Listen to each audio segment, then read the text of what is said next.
And now, your go-to source for year-round fantasy hockey advice, DFS, and betting coverage. This is NHL Fantasy on Ice, presented by Skip, the official food delivery app of the NHL.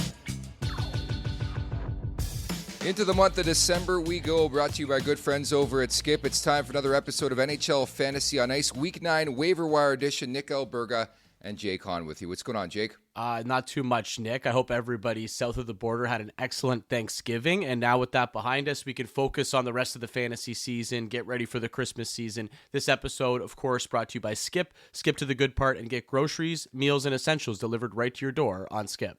It really is wild. I think it's sort of that moment in the fantasy season where it's almost like panic time, where we throw patience out the door, and we're sort of seeing it now at the NHL level with the barometer of American Thanksgiving, right? Well, yeah, and that is the barometer that most tend to use, right? That American Thanksgiving. Okay, if you're in a playoff spot, if you're not, you better get a move on. Nick, I kind of like to look at Christmas a little more. Maybe I'm nicer. Maybe I want to give teams a little bit more time to figure it out. But if you're like 10 points out of a playoff spot, or you're significantly far behind at this point, it can be very difficult to make up that ground. You win 3 games in a row, you look at the standings, you feel like you didn't move at all, right? So it can be very difficult as we move forward, and some interesting fantasy files, I think, to zero in on here. Interesting is the word I would use for sure. So we got Pete Jensen of NHL.com coming up to break down Week 9 and the waiver wire list. We got our classic betting segment. We got a couple trades, which is always fun to talk about in the fantasy world. But is Scott Wedgwood the savior for Colorado's creases? My question to you, Jake. I'm going to have to say no on that one, Nick. But hey, he might be able to pick up a couple starts. He could be usable as a fantasy streamer if he gets a decent matchup, right? We know what the Avs are capable of. So I don't mind him in that aspect, but I still think long-term, the Avs might have to figure something out between the pipes, unless they really do trust Georgiev long-term and they think he can take them where they need to get. You look at the rest of that Central Division, Nick, Connor Hellebuck, Philip Gustafsson, Jake Ottinger, like those are some of the top goaltenders in the league right now. And if Colorado's going to go on a significant playoff run, those are the teams they're going to have to beat. And I think we can safely say their goaltending isn't up to par with those other teams in the division right now. Without question. I was a bit stunned at the trade. I think Justus Annunen is a guy who I think at best is serviceable, and we've seen that in his numbers throughout this season. Now goes to Nashville. I think the unique opportunity to work with a fellow Finn in UC Saros. But honestly, a guy like Wedgwood's like a stopgap guy, and he has not been good so far this season. Short time with Nashville, 1-2-1, 3.69. 878. I still feel like this is a precursor to a greater, bigger deal if Georgiev can't find his game here. Yeah, doesn't it just feel kind of like a lateral move, to be completely honest? I don't know how much of an impact this is going to make in the short term. And like you said, I think long term, this doesn't really solve anything for Colorado. You still need that stud. You need that top guy, that goaltender that you trust in those big games. So I think from the flip side of it, you mentioned Annunen, maybe a little bit more value in him fantasy-wise, because he has proven himself a little bit over the last couple of years. Downgrade, I guess, in terms of team that he's going to be playing for, but maybe gets a little bit of an opportunity here as a backup the rest of the year. Best, I would say, with Wedgwood, put him on your watch list. Maybe there's some sneaky spot start appeal here, Pete, when you look at Wedgwood in that trade. What was your breakdown? Yeah, so I don't really love the trade from Colorado's standpoint, but I did want to say edge stats alert, high danger save percentage, Wedgwood this season, only through 5 games, take from it what you will, but 95th percentile of the NHL. So maybe he'll face some of those, prime area scoring chances that Georgiev has faltered on. And Annunen, we were talking about picking him up and stuff all year, less so lately, but he wasn't that good either, right? We don't even know if he's that good of a goalie either. Colorado has a very strong team around him, and Wedgwood was good in Dallas when he had the same thing. Yeah, certainly. And again, when everything comes full circle, just to tie a bow on this conversation when it comes to this trade, what was the point of trading Askarov in Nashville to sign a veteran in Wedgwood? Askarov wanted to play in the NHL, right? You had your backup right there, Jake. Well, I think it's poor management. It is, and going back to the draft pick in general, we all know the talent of Askarov, but they already had their goaltender, so it was a strange selection at the time. And obviously, like you said, he wanted to play in the NHL, and he says, "Get me out of here." So they trade him to San Jose, and he's starting to at least get that opportunity a little bit. While we're on goaltending, though, Nick, what do you do in Carolina here moving forward? Like Spencer Martin, at least from from fantasy perspective, I think you start him because he's a starter on one of the top teams in the league, but rough weekend for him. And maybe we just chalk it up to a couple of matchups against a really good Florida Panthers team. But I don't know what Carolina does here moving forward. Oh, there should be some serious concern, guys. And like, as you guys know by now, this is one of my biggest talking points on this podcast since I joined a couple years ago is Carolina's crease, how volatile it is. There's a reason why Spencer Martin hasn't been able to stick at the NHL level. He's a stopgap guy. And I think guys like that are good in spades, but not guys you can count on long term. And this is probably nothing against him, but they got to figure out, the long term sort of idea on a guy like Anderson's not going to be back anytime soon. Kochekov's got to get healthy, but I think there has to be serious concern. But this is why you rack up the points and the wins, right? Everything evens out over time. They should be top of the market in terms of a team that needs to trade for a goaltender because everything else is there. The team's excellent. They, great puck possession team, generate a lot of shots. They're up there in terms of league scoring as well. So they check every box. It's just at the end of the day, can you get that big save in the playoffs? Kind of like what we just talked about with the Colorado Avalanche. And I think we know Martin's not the guy long term. You mentioned him being just sort of a stopgap right now, injury replacement. Kochetkov with the head injury, okay, at some point he's going to come back and obviously be a very valuable fantasy asset. But long term, I think they need a little bit more there. And I'd be very curious how long it takes Carolina to pull the trigger on some sort of deal. So the David Jiricek sweepstakes over, which is crazy to say. This guy's 21, but went 6th overall in 2022. And I think another fascinating addition for Bill Guerin, one of the more active GMs since taking this job a couple years back. So he goes to Minnesota.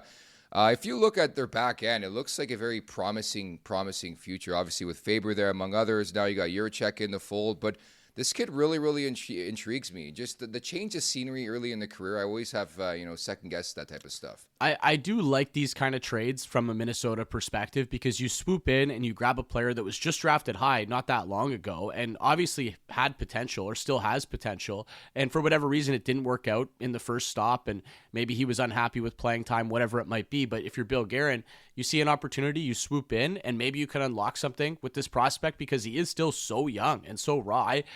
I even stress patience with this one, even if I'm Jiricek. I know he was maybe a little bit frustrated, but let yourself develop. You're still only 20 years old. You're just a kid. Eventually, you're going to get your chance. So I like this from Bill Guerin, Nick, and I'm very bullish on what Minnesota could look like going into next year with those buyout penalties off the books and what Bill Guerin could do this offseason. They seem like they don't want to wait till next year. They want to be competitive right now. We know they're having a great season, but I'm very bullish on what Bill Guerin can do with this Wild team moving forward.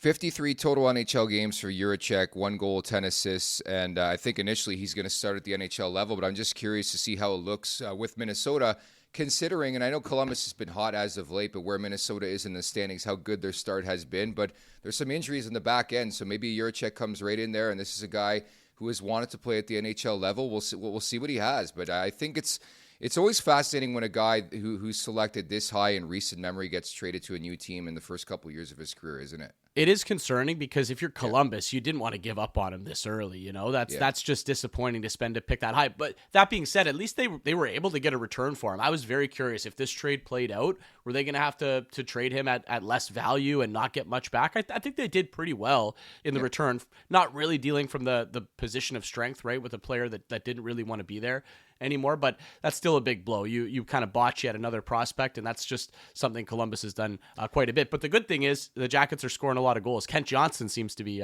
back, so we'll take that. Yeah, and as you guys know on this podcast, I sprinkled a bit of money before the year on Columbus to make the Stanley Cup playoffs. So better standing. There's opportunity right now in the Eastern Conference standings as well. Jake, since last we spoke, of course, we took Thursdays off for Thanksgiving. There's been a lot of injury returns. Let's hammer them out quickly and. Yep.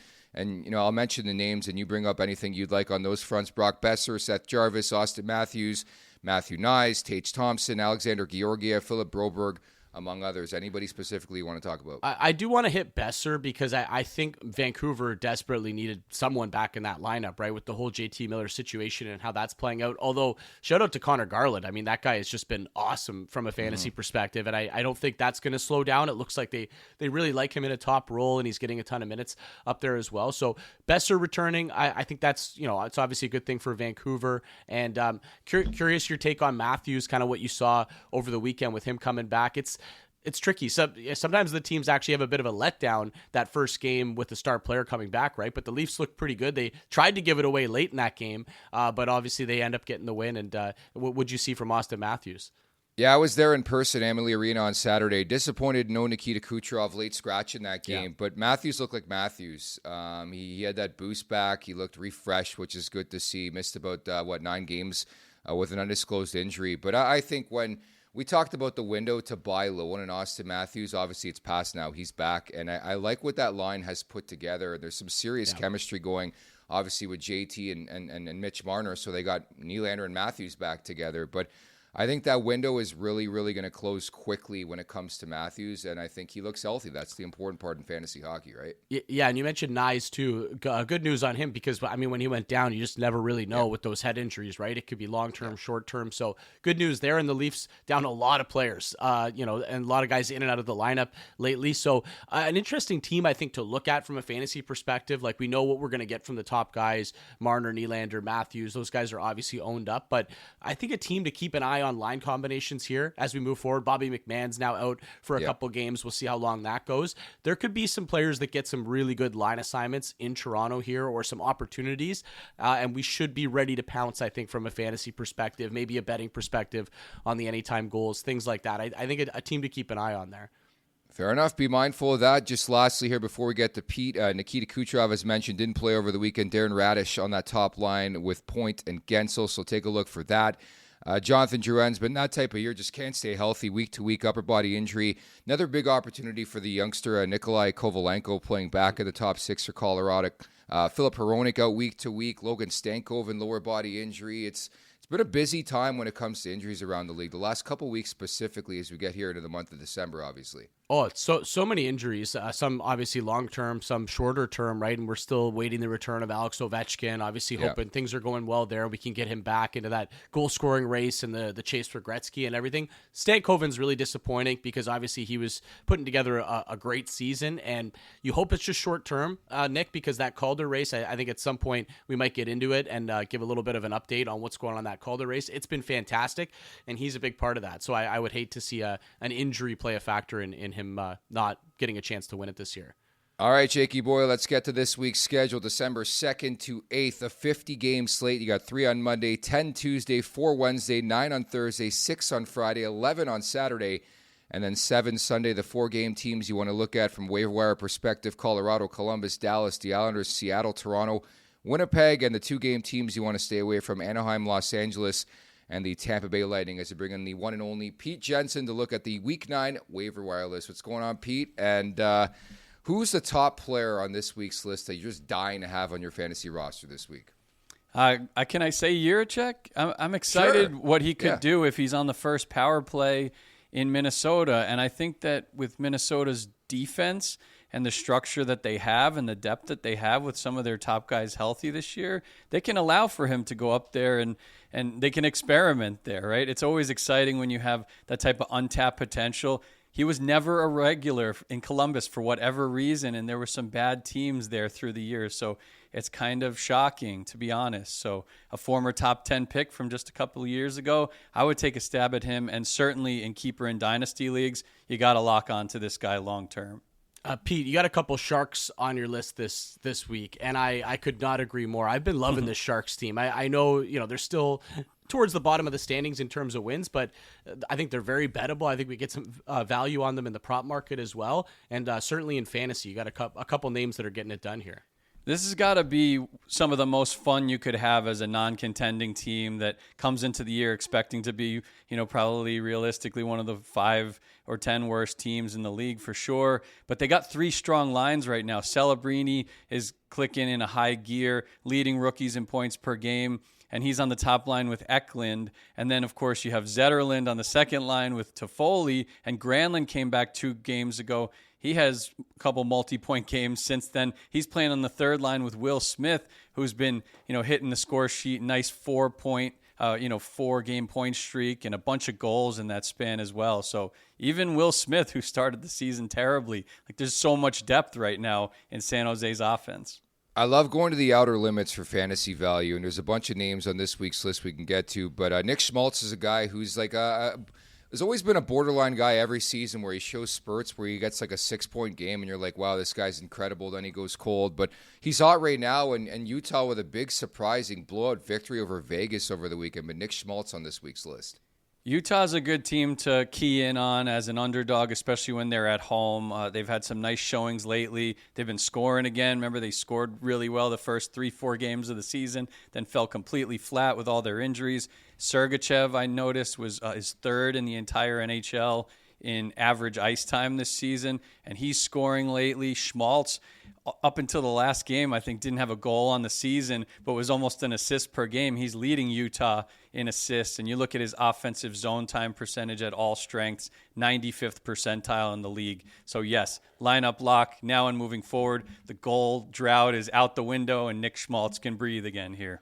Oh, Pete, it seems like the two players that were bought out, or that St. Louis swooped in and grabbed from the offer sheet from Edmonton, seem to be affecting the Oilers a little bit this year. At least maybe one thing that's affecting Edmonton. But you have these guys on your list, the Blues, kind of getting it done here. Maybe a little fantasy value. Right, so under Montgomery, he's only been there for 3 games, but Holloway is leading the Blues in 3 key categories since that coaching changes. Goals with 3, points with 5 in 3 games, and 10 shots on goal in that span. So he has erupted here. He's getting better usage. Buchnevich is banged up, so maybe Holloway can stick in the top 6 for the next couple of weeks, or even if Buchnevich comes back. I mean, it's a situation where I think he's going to get expanded usage. And then similar to what I was talking about with Jiricek earlier, like Broberg, let's get him on first power play, right? Torrey Krug's out for the year, whatever it is. I'd rather see him and flash that potential. He was really productive earlier in the season, Nick, right? Broberg, and he's one of the fastest players in the league in terms of top skating speed this season, even as a defenseman. Really impressive. Yeah, I like the Broberg one specifically because obviously he was hurt, so people sort of forgot about him. But don't forget, just the production was there earlier on in the year. There's opportunity in St. Louis as a new head coach. So Broberg's a file, and also Holloway, I think you have to be all over right now. Jim Montgomery, even early on, has proved why he's a really, really good coach. I love seeing Adam Gaudette on this week's list. You know, I mentioned I was in Tampa this week, and my buddy has Stefan Nason, who's also off to a really good start. I love these under-the-radar sort of depth guys really elevating. Nason's like a great story this year, but Adam Gaudette has been a guy who's struggled to find footing at the NHL level the last couple of years, but has firmly found a solid home in Ottawa, Pete. Gaudette has 12 goals this season, ranks in the top 20 of the entire NHL. Yeah. I don't know that the casual hockey fan even knew that he was playing in Ottawa this season. And, of course, you know, it's not looking like Ottawa is going to be a playoff team per se, but he's up there on the top line with Stützle and Brady Tkachuk. So that is as good of a lineup placement as you could have on that Ottawa team, even if you could structure the lines yourself. So, yeah, maybe he has some staying power here. We have him in our top 200 overall as a result of this push lately, for sure. PD, it wouldn't be a waiver wire segment if we didn't mention at least one Columbus Blue Jacket this year. As much as kind of like what I said about San Jose, maybe not a team that'll win a heck of a lot, but fantasy-wise, I think there's a lot of value here, a team that seems to be scoring quite a bit. This week it's Voronkov on your list here for Columbus, P. What do you like about him? So he's playing with Monahan and Marchenko, who have both been fantasy studs all season long so far. And I think Voronkov, you know, we saw it last year. He led rookies in power play goals. He's playing on the first unit again. Columbus's power play certainly has further room for improvement, or he does individually. He doesn't have many power play points this year, but he's got a nice stretch going. I think points in 7 of his past 8. And Columbus and the Sharks, you got to go to these teams right now offensively. Columbus, very quietly, is 6th in the NHL in goals per game. And the Sharks, who we mentioned earlier, leading the NHL with 22 goals over their past 4 games. Highest scoring team in the NHL over the past week is the Sharks. So tap into both of those squads. Pete, I need a save. Scott Wedgwood's on your list. You chimed in a bit earlier on when it comes to the trade with Nashville and Colorado, but how would you play it from a fantasy perspective? You can throw Justus Annunen into that conversation. How are you tackling those two crease situations? Yeah, I mean, I feel like Nashville's got to be the single most disappointing team in the league. They're blowing games. They're losing to teams they should be beating. They're losing to the elite teams. You see a little correction here and there from the lineup, but not nearly enough to get them back in contention. So I'm fading that Nashville backup situation. I wouldn't touch Annunen going away from Colorado. And then, Scott Wedgwood, I think you got to pick him up. He's only like 10% rostered right now. I know he's one of the most added players in the past day, but you just hope for that bump in quality of teammate support, goal support. The team actually played. I wanted to add to what I was saying earlier about Annunen. The team was playing well in front of Annunen. Annunen, maybe wasn't playing that great, but they were elevating that player. And I feel like a team like Colorado has that ability to do that any given shift, and they'll be sending the puck in the other direction at a very high speed almost every shift. Some great names on that list this week, Pete. And I do think the key point, at least from me, would be Sharks, Jackets. Don't be afraid of these teams. It still feels like people are a little slow to pick up some of these teams that we thought were going to be bad, but actually look a little bit frisky coming into this season. Guys, I want to transition into a few bets for the next couple of days, and specifically get your takes on the Calder Trophy race. Pete, I know you really wanted to get into this a little bit. Obviously, Logan Stankoven hurt right now, which is unfortunate. Hopefully that's just short term, but Pete, we'll start with you. What do you think about this Calder race right now? Do you have a favorite out of this group of, I'd say, 4 or 5 names? It's really interesting because you can I feel like still my preseason pick of Stankoven is like the safest with all the production trends, and Philly's not a great team, maybe a fringe playoff team at best, and San Jose is a bottom dweller, but looking much, much improved compared to last year. If the Flyers make the playoffs, I think Stankoven wins the Calder. As long as he's anywhere near a point per game, even 60-65 should do it. And then, for the Sharks, Celebrini's probably going to have to continue this torrid pace he's on, surpass both Stankoven and Matvei Michkov, and win the scoring title by maybe 5-10 points among rookies to have a chance at actually winning it, I think. I'm, when it comes to this award, it's difficult. I should add first and foremost, I have a future file on all 3 of these guys, so I'm going to win. I don't know who it's going to be, but I'm going to win. If I had to put money right now, as we sit and have this conversation on December 2nd, I think sex appeal is a big thing. And Matvei Michkov, just how many big-time goals this guy scored, game winners, OT winners. I think that's honestly going to factor into the voting process down the road. I think it actually hurts Logan Stankoven that he's in Dallas, a team known for their depth. And just there's so many good players and strong players on that roster. You almost forget about Stankoven. Now the injury. So, I wonder now what Celebrini and Michkov can do with Stankoven out of the lineup. But, Jake, if I'm putting money on it right now, and again, I have money on all 3 of these guys, I think Michkov's going to win. Nick, are you not sweating Dustin Wolf? Maybe like a True. goaltender to come that. in? Yeah, right. Yeah. Well, and obviously if Calgary makes the playoffs and keeps doing what they're doing and he gets a lot of starts, I think he could build a pretty nice case for himself. But we got a long way to go, and it's tricky for rookie goaltenders to keep that sort of play up. But he's in the mix. I would at least put him in this conversation. I think Celebrini's going to win it. I do. I just think that he's got the high ceiling potential. I get what you guys are saying about Michkov, and I mean, obviously we're seeing his ceiling too. It's just incredibly high. And Philly finds a way to compete for a playoff spot. Maybe that factors in a little bit, but just watching what Celebrini's been able to do, I think by the end of the season, that, 2 or 3 week stretch that he missed will be long forgotten, right? Assuming he doesn't miss any more time. Nobody will remember that at the end of the year when we're voting. And I think Celebrini's got a high enough ceiling to eventually blow past some of these guys. I like that, and no pressure in San Jose either. Like Philadelphia, there's a bit of pressure to try and make the Cup playoffs here. Dallas, we view as a perennial contender, and San Jose, just go out there and score some goals. Again, just look at what Erik Karlsson did a couple years ago with them, right, Pete? Yeah, and when you look at, you were talking about sex appeal. I mean, Celebrini was the number 1 pick this past year at the Sphere, so everyone remembers that they want him to be good, right? The league knows that these superstars that are number 1 picks, like Connor Bedard the previous year who won the Calder, and now Celebrini, it's like, right, heir apparent to whichever one you want to talk about, McDavid, Crosby, Ovechkin, any of these all-time greats that are currently playing in the NHL right now. And then also don't forget that just a couple of years ago, the San Jose Sharks were a terrible team, and Erik Karlsson at 100 points still won the Norris for a team that wasn't anywhere near the postseason. So maybe even the playoff component doesn't matter if Celebrini is really good all year long. Fascinating debate, and Jake, thank you so much for bringing in Dustin Wolf up. I don't want people in Calgary chasing after me. He's been a solid story for the Calgary Flames, and certainly in the conversation here for the Calder Trophy. Let's get to some bets here, Jake. Monday slate, a 3-game slate. I'm going to play Matthews anytime goal and maybe a Connor Bedard anytime goal. I always get excited for that meeting.